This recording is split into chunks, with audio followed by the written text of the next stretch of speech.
Get up, Lena. Nobody is going to believe you're dying at your parents' anniversary party.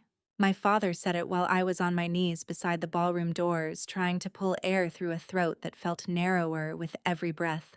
Smoke from the patio grill had drifted into the country club when someone opened the glass doors. At first, I thought the tightness in my chest would pass. I had spent most of my life telling myself that physical pain became less real if I ignored it long enough. Then my lungs locked. The room tilted. My fingertips went numb. I could hear music, silverware, laughter, and my mother whispering furiously to someone near the cake table. "Close those doors. People are looking." I tried to say I could not breathe. Only a thin wheeze came out. My sister Brooke crouched beside me without touching me. "Lena, calm down," she said. "There are phones everywhere." Her eyes were not on my face. They were scanning the guests to see who might be recording. My father, Douglas Hart, stood over me in the navy suit I had ordered online for him because he said he was too busy to shop. "This is exactly what you used to do before soccer practice," he muttered. "You panic, everyone stops what they're doing, and suddenly the whole night is about you." I was 26 years old. The soccer practice he was referring to happened when I was 14. That day, I had coughed until I vomited beside the field while he accused me of trying to avoid conditioning drills. Now I was on the polished floor at his 30th anniversary celebration, and my father still believed my lungs were a character flaw. A woman in a dark green dress pushed through the circle. "Move." My mother stepped in front of her. "She's dramatic, but she'll be fine." The woman looked at me once, then back at my mother. "I'm a pulmonologist. Move now." Something in her voice made even my mother obey. The woman knelt and placed 2 fingers against my neck. "I'm Dr. Simone Avery. Can you tell me your name?" I tried. Nothing came out. She leaned closer to my chest. Severe wheezing, minimal air movement. My father scoffed. She was talking 5 minutes ago. Dr. Avery looked up. "And now she cannot. Someone call 911. My mother's face changed. "An ambulance cannot come through the front drive." Dr. Avery stared at her. "Your daughter may be in respiratory failure." "There's a service entrance behind the kitchen," my mother said quickly. "If they absolutely have to come, can they use that?" Dr. Avery's expression became colder than the glass doors behind her. "Call 911 and tell them exactly where she is." No one moved. I watched 36 people wait for my parents' permission to save me. Then Dr. Avery pulled out her phone and made the call herself. She told the dispatcher my breathing rate, my color, the smoke exposure, and that I was losing the ability to speak. She directed a waiter to bring the first aid kit and asked whether the club kept a rescue inhaler or nebulizer for emergencies. My mother knelt beside my head. "Lena, you need to cooperate. Your father's largest client is here." I looked at her. My vision had narrowed so far that her face floated in darkness. Even then, she was asking me to perform my medical emergency correctly. Dr. Avery placed a hand against my shoulder. "Do not try to answer them. Stay with me." Brooke stood behind her. "Doctor, please keep your voice down. Someone is filming." Dr. Avery did not look back. "Then perhaps the video will show that I was the only person here treating this as an emergency." The paramedics arrived through the front entrance.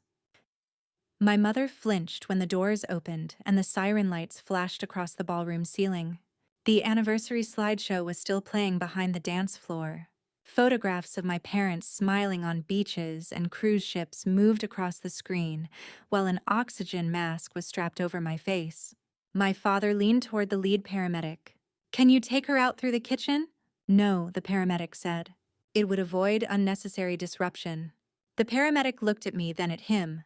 "Her oxygen level is 79%. My father stopped speaking. They lifted me onto a stretcher. As I passed the cake table, I saw the sign I had designed for the party. 30 years of love, loyalty, and family. My mother had asked me to make it look elegant but warm. I had spent 4 nights revising the lettering because she disliked the first shade of gold. Now she stood beneath it, worried that the ambulance would ruin the photographs. The last thing I saw before the doors closed was Dr. Avery arguing with Brooke. "You do not get to ask me to lie about what happened." Then the oxygen and medication began opening my lungs, and I finally cried. Not because I was frightened of dying, because I understood with painful clarity that my family had been willing to watch me suffocate as long as I did it quietly. At the hospital, the emergency physician diagnosed acute bronchospasm triggered by smoke exposure, likely connected to previously unrecognized reactive airway disease. He asked whether I had ever experienced similar episodes. I told him about soccer at 14, about coughing after cleaning products, about the pressure in my chest every spring, about my mother saying I was anxious and my father saying I needed discipline. The physician became very still. You should have been evaluated years ago. I looked at the hospital blanket. I thought it was normal. It was familiar, he said. That is not the same thing. My best friend, Maya Torres, reached the emergency department before any member of my family. She arrived wearing mismatched shoes because she had left her apartment too quickly. When she saw me connected to oxygen and monitors, she covered her mouth. What happened? I tried to make a joke. My lungs finally filed a complaint. She did not laugh. She sat beside me and held my hand. Where are your parents? I looked toward the door. They're finishing the party. My phone began buzzing on the tray table. My father. For one foolish second, I thought he was calling to ask whether I was alive. His message said, "The Grayson Landscaping homepage still has the old service map. Fix it tonight if you're awake. We have a bid review at 8. Another message arrived from my mother. Post something saying the ambulance was precautionary. People are already gossiping, and this could damage the anniversary committee. Then Brooke.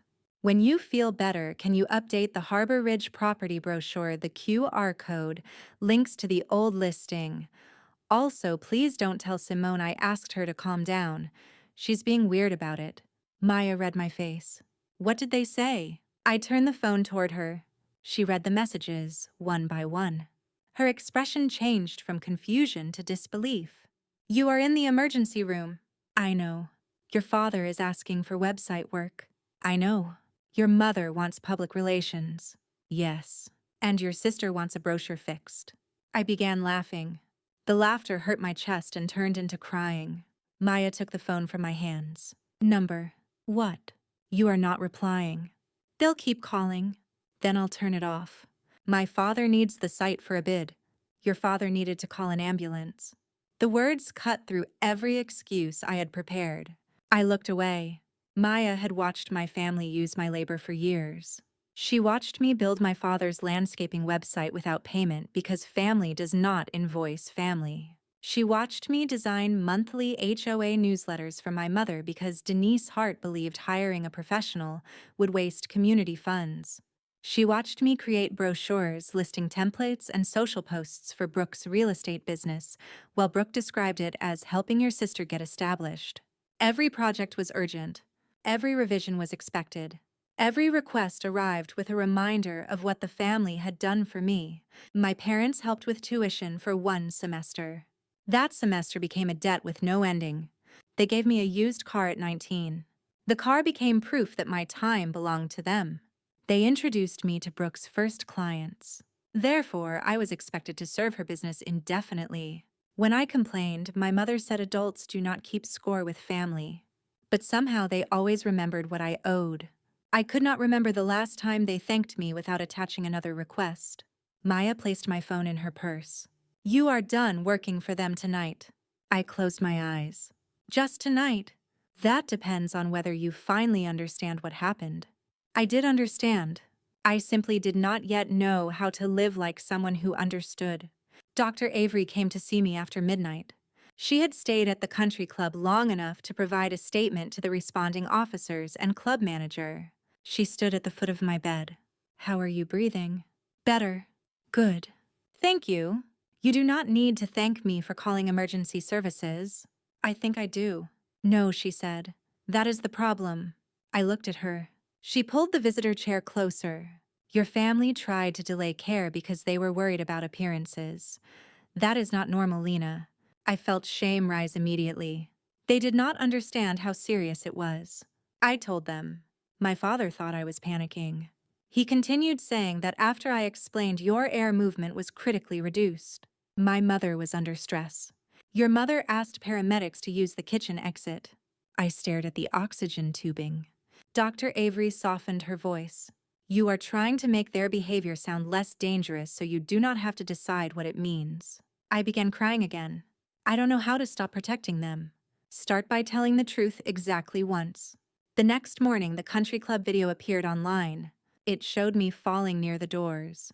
My father telling me to get up. My mother blocking Dr. Avery. Brooke asking the doctor to lower her voice. Then the paramedics entering while guests stepped aside. The video ended before I was taken out. By 9, it had been shared in 3 neighborhood groups. My mother posted a statement through the Harbor Ridge HOA account.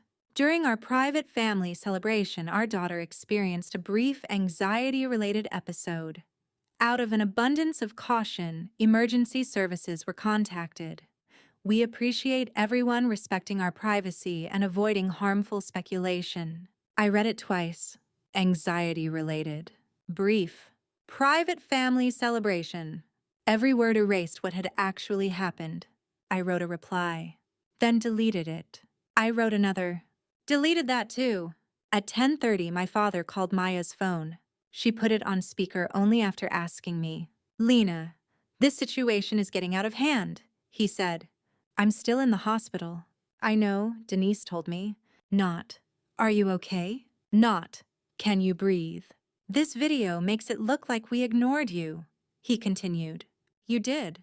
That is not fair. We thought you were having one of your episodes. One of my episodes nearly stopped my breathing. He exhaled impatiently. Dr. Avery escalated everything. She saved me. The paramedics would have been called. When? Silence. Then his voice hardened. You need to correct the impression before tonight's HOA meeting. Grayson Landscaping maintains half the neighborhood, and I cannot have residents questioning our judgment. There it was. Not my judgment. Not my safety. The landscaping contract. What do you want me to say? That you have a history of anxiety, that your mother was trying to calm you, and that the doctor misunderstood our family dynamic. That would be a lie. It would be context. I looked at Maya. She slowly shook her head. My father continued. And the website still needs the service map. Something inside me went quiet. The same kind of quiet I had felt beneath the oxygen mask. Not submission. Recognition. Number. He stopped. What? I'm not changing the website. Lena, this bid is worth more than your yearly salary. Then you should hire someone qualified. You are qualified. Yes. That is why qualified work should be paid. His voice dropped. You are not going to start this while we are dealing with a crisis. I am the crisis you are dealing with. That is not what I meant. It is exactly what you meant. I ended the call. My hands shook so badly that Maya had to steady the water cup. But for the first time in years, the shaking did not feel like weakness. It felt like my body learning a new language. Number. The hospital discharged me that afternoon with inhalers follow-up instructions and a referral to a pulmonary specialist. Maya drove me to her apartment because I did not want to be alone. My mother arrived there 40 minutes later. I had not given her the address. Maya lived in a secured building. Yet someone buzzed my mother inside. She knocked while calling my name. Maya opened the door but stood in the doorway. You cannot come in. My mother looked past her. Lena, we need to discuss the HOA meeting. I need to rest. You have rested all day. I was hospitalized. And everyone knows that now. Her voice carried accusation as though the exposure were another symptom I had caused. She held up a printed statement. I wrote something for you. You only need to post it. I did not take the page. What does it say? That the video lacks context, that you suffer from panic attacks, and that your father and I acted appropriately based on our experience with you. I do not suffer from panic attacks. You have always been high-strung. I could not breathe. You are breathing now. Maya made a sound of disbelief. My mother turned toward her. This is a family matter. No, Maya said. It became a public safety matter when you delayed medical care. My mother's face tightened. This is exactly why Lena becomes confused. People validate every emotion instead of helping her think rationally. I looked at the woman who had taught me to doubt, hunger, exhaustion, pain, anger, and every other signal my body produced. Mom, leave. She blinked. What? You need to leave. You are upset. I am clear. Your father will be devastated. He can recover. Her eyes filled instantly. After years of watching her tears rearrange every conversation, I knew the sequence. First hurt, then sacrifice, then accusation. We have done everything for you, she whispered. The car, college, the apartment deposit. Every opportunity you have came from this family. I felt the old guilt rise. Then I remembered the oxygen reading. 79%. You did some things for me, I said. That did not purchase the rest of my life. Her tears stopped. You will regret speaking to me like this. Maybe, but I will regret staying silent more. Maya closed the door. My mother stood in the hallway for another minute before leaving. I sat on the sofa and began trembling. Maya wrapped a blanket around me. I thought saying no would feel better. It will, she said. After your nervous system realizes nobody died because you used it. The special HOA meeting was scheduled for the following evening. The official topic was community response to misinformation regarding the Langford anniversary event. My mother chaired the communications committee and had convinced the board to allow her to present. Douglas threatened to suspend emergency landscaping service if the association participated in defamation. Brooke posted that people were exploiting a private health issue to attack a respected family. Dr. Avery forwarded me the messages Brooke had sent her. Please say I helped immediately. Tell them I was the one who called you over. If anyone asks, my parents were only trying to reduce panic. You know how videos can distort things? Dr. Avery replied once. I will tell the truth. Brooke wrote back. Then you are choosing strangers over people who welcomed you into this community. Dr. Avery sent that too. At first, I planned not to attend. I told myself the video already showed enough. I said I needed to recover. Both were true, but there was another truth beneath them. I was still hoping someone else would expose my family so I would not have to become the daughter who did it. My therapist had not yet entered my life, but Dr. Avery said something on the phone that served the same purpose. If you remain silent, they will use your silence as agreement. I opened my laptop. For the next 6 hours, I built a timeline. The video, the ambulance report, my discharge diagnosis, my father's website message, my mother's request for a false statement, Brooke's brochure request, the phone call about the landscaping contract, the messages pressuring Dr. Avery. Then I added older evidence. Emails from my father demanding unpaid website work. Revisions from my mother marked urgent for HOA newsletters. Brooke sending 12 late-night texts because a property flyer had the wrong shade of blue. A spreadsheet of unpaid projects over 4 years. At the bottom, I entered the market value. $38,600. That was what I had given them while being told family should not count. I stared at the number, then created 3 termination notices. One for Grayson Landscaping, one for the HOA Communications Committee, one for Brooke Hart Realty. Effective immediately, I would no longer provide unpaid design web marketing or administrative services. Existing files would be transferred within 14 days. Future work required a written contract deposit and agreed schedule. I sent all 3 emails. Brooke called within 30 seconds. I blocked her. My father called. Blocked. My mother sent. You are punishing the whole family because you embarrassed yourself. I took a screenshot, then added it to the presentation. The Harbor Ridge clubhouse was packed. People stood along the walls. Several local reporters waited outside because the video had spread beyond the neighborhood groups. My mother sat at the front table in a cream suit beside the HOA president Charles Morrow. My father sat behind her with his arms crossed. Brooke occupied the seat beside him. When I entered with Maya and Dr. Avery, conversation stopped. My mother looked at the inhaler in my hand. Her mouth tightened, as though even carrying medication were an accusation. Charles opened the meeting. We are here to address concerns regarding the anniversary event, the use of association communication channels, and recent statements made to residents and service providers. My mother requested the floor. She stood with a prepared smile. Our family has served Harbor Ridge for 19 years. Unfortunately, a brief medical misunderstanding involving our daughter has been distorted by a partial video and individuals unfamiliar with her history. My father nodded. Brooke stared at the table. My mother continued. Lena has experienced anxiety reactions since adolescence. As her parents, we recognized the pattern and attempted to prevent unnecessary panic. Dr. Avery stood. Charles raised a hand. You will have an opportunity, doctor. My mother glanced toward her with satisfaction. We love our daughter deeply. Any suggestion that we prioritized an event over her safety is not only false but cruel. I stood before I could lose my nerve. I would like to respond. My mother looked at me with warning in her eyes. Charles nodded. I walked to the front carrying my laptop. My knees felt weak. The inhaler was cold in my palm.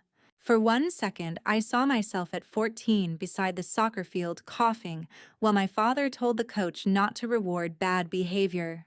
Then I connected the laptop to the projector. The first slide showed the ambulance report.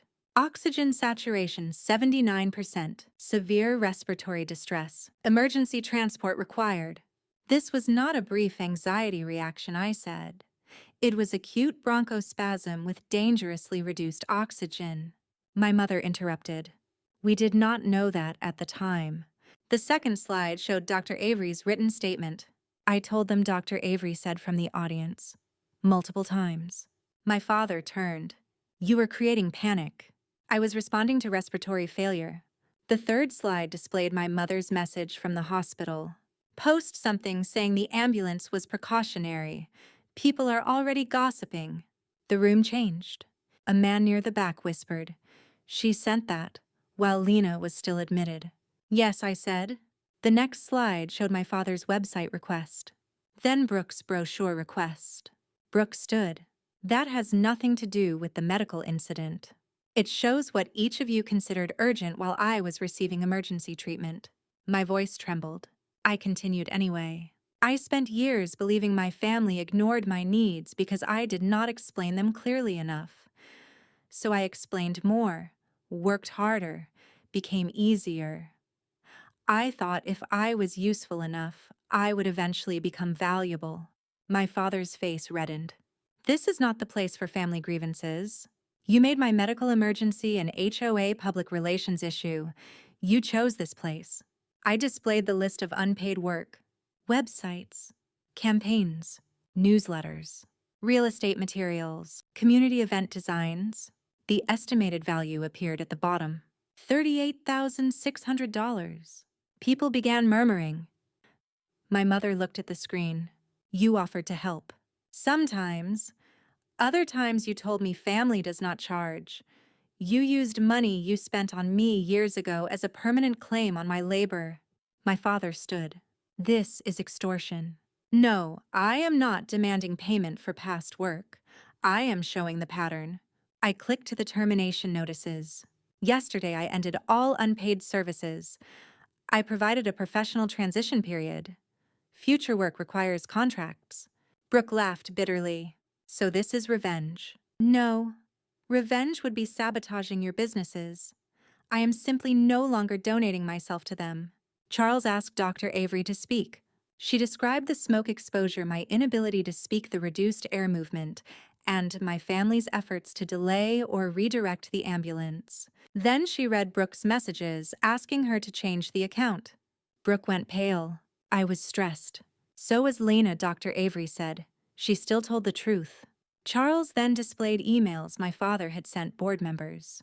If the association joins this attack on my family, Grayson Landscaping will reconsider whether Harbor Ridge remains a client.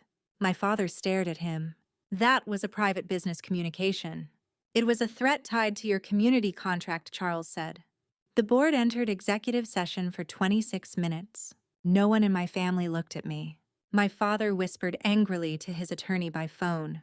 My mother sat rigid, hands folded. Brooke cried without sound. I felt no triumph, only exhaustion. When the board returned, Charles read the decisions. Grayson Landscaping's contract would be terminated for cause due to attempted coercion of board members and failure to maintain professional boundaries during an active community safety review. My father closed his eyes. The contract was his largest residential account. My mother was removed as chair of the community events and communications committees for using HOA channels to distribute misleading personal claims and pressure residents. She stared ahead. Brooke held out her hand toward Dr. Avery, but the doctor did not take it. Then Charles said the board would establish emergency response guidelines, ensuring that no resident or event organizer could interfere with access by paramedics. My mother looked at me. "You did this?" The microphone carried her voice across the room. I looked back. "No, I stopped hiding what you did." Outside the clubhouse, my father caught up to me near the parking lot. "You destroyed my business over one misunderstanding." Maya moved between us. I touched her arm. "I can speak." My father pointed toward me. "You think these people care about you? They wanted a scandal." Maybe some did. Then, why give it to them? Because the truth was already mine. I was tired of you owning the version everyone heard. His face twisted. "We raised you, and I kept trying to repay that by disappearing." My mother arrived behind him. "You will come home when this performance ends." "I am home." "You live in a rented apartment." "I mean, I am finally inside my own life." Brooke stood several feet away. Her mascara had run. "Simone won't answer me. Her name is Dr. Avery. You cost me a friendship. You asked her to lie about a medical emergency." I was scared. So was I. For once, nobody had an answer that required me to comfort them. I walked away. The consequences continued over the following months. My father lost 2 additional contracts after commercial clients learned he had threatened to withhold services from an HOA to control a public dispute. My mother's social circle divided. Some defended her. Others admitted she had used community channels for years to reward loyalty and punish disagreement. Brooke's real estate business survived, but she had to hire a designer and pay market rates. She complained publicly about family betrayal, then removed the posts when clients began asking questions. They blamed me for every invoice, lost contract, uncomfortable conversation, and damaged friendship. I responded once by email. "Consequences are not something I am doing to you. They are what remains when I stop absorbing the cost of your choices." Then I requested 6 months of contact by email only. My father violated the boundary within a week. He came to my apartment building and used the emergency contact information he still had from years earlier to convince a maintenance employee that he needed to check on me. I returned from a pulmonary appointment and found him standing inside my living room. He was holding one of my inhalers. "You are turning this into your whole identity," he said. I stopped in the doorway. "You entered my apartment." I was worried. "You were told to communicate by email." "You blocked your family." I set a boundary. He placed the inhaler on the table. "This doctor has made you paranoid." I took out my phone and called building security. His face changed. "You would call a security on your father?" "Yes." "After everything I did for you?" "Yes." The word came more easily this time. Security escorted him out. I extended the contact restriction to 1 year and removed my parents from every emergency record. Then I began therapy. My therapist, Elena Price, taught me that my body had been speaking long before the country club. The headaches before family dinners. The nausea when my father's name appeared on my phone. The exhaustion after completing small favors that consumed entire weekends. I had interpreted every signal as personal weakness. Elena called them information. What happens when someone asks you for something she asked? I calculate how angry they will be if I say no. "What do you want?" "I don't know." That is where we start. We practiced with small decisions. Which chair did I want? What time did I want the appointment? Did I want the window open? At first, every preference felt selfish. Then preferences became ordinary. My lungs improved with treatment. The more surprising recovery happened elsewhere. I launched a small design studio called Clear Line Creative. For the first time, my contracts included scope payment dates, revision limits, and late fees. The first client, who paid my deposit in advance, made me stare at the bank notification for 10 minutes. Maya laughed. "That is how work is supposed to function." I thought people only paid after they decided whether I had been useful enough. No, they pay because you are a professional. I completed the project. The client paid the final invoice without argument. I printed the receipt and taped it above my desk.